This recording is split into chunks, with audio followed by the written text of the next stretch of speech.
अंडे शाकाहारी है, ये बापूजी का कहना है। अंडे खाओ नरम या अंडे खाओ। कुछ साल पहले जारी हुई ये एड चर्चा का काफी बड़ा विषय बन गई थी कि महात्मा गांधी जी ने कभी कुछ ऐसा कहा भी था या नहीं, लेकिन असल में चर्चा का विषय तो कुछ और ही है। नेचुरली एक मुर्गी साल में सिर्फ 10 से 15 ही अंडे दे सकती है, लेकिन कोई भी मुर्गियों का प्राकृतिक रूप से अंडे देने का इंतजार नहीं करता। इसीलिए बारी बारी कृत्रिम तरीके से उन्हें प्रेग्नेंट और ब्रीडिंग करके हम उनसे सालाना 200 से 300 अंडे लेते हैं, यानी कि उनके नेचुरल कैपेसिटी से लगभग 30 गुना ज्यादा।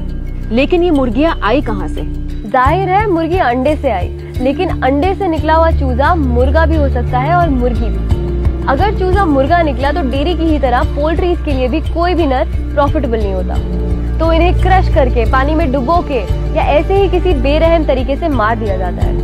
और अगर चूजा मादा है तो अब उन्हें अपनी पूरी जिंदगी इन पोल्ट्री फार्म से गुजारनी पड़ेगी, जहां उनसे रोजाना अंडे लिए जाएंगे। पोल्ट्री फार्म्स में मुर्गियों को छोटे छोटे दड़बों में रखा जाता है, जहाँ पे वो अपने पंख तो फैलाना दूर की बात ठीक से हिल भी नहीं पाती। ये दड़बे लोहे के तार से बने हुए होते हैं, जिसमें उनके पैर भी उलझ जाते हैं और कई बार उन्हें पूरी जिंदगी एक ही जगह खड़े होकर निकालनी पड़ती है।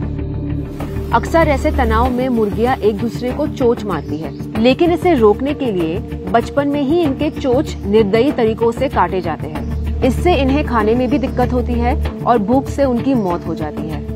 और इस सब के बाद भी यदि कुछ मुर्गियां बच जाती हैं, तो इतने भीड़ भाड़ में कईयों के पंख टूट जाते हैं, स्किन इन्फेक्शन हो जाते हैं, हड्डियों से जुड़ी बीमारियां हो जाती हैं, कई सारे ऑर्गन्स काम करना बंद कर देते हैं और ऐसे तनाव भरे माहौल में कई मुर्गियां अपना दम तोड़ देती हैं।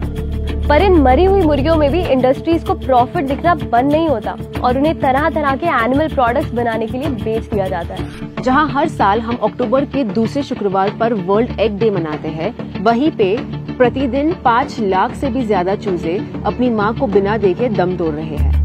एक तरफ जहां लोग इन सवालों में उलझे हुए हैं कि अंडा पोल्ट्री का ज्यादा अच्छा है या देसी, या अंडा शाकाहारी है या मांसाहारी, तो दूसरी तरफ करोड़ों मुर्गियां अपनी जाने खुद से ये सवाल पूछते हुए दे रही हैं कि क्या इन दड़बों से मैं कभी बाहर भी निकल पाऊंगी। तो अब आप ही बताइए कि अंडा शाकाहारी है या मांसाहारी।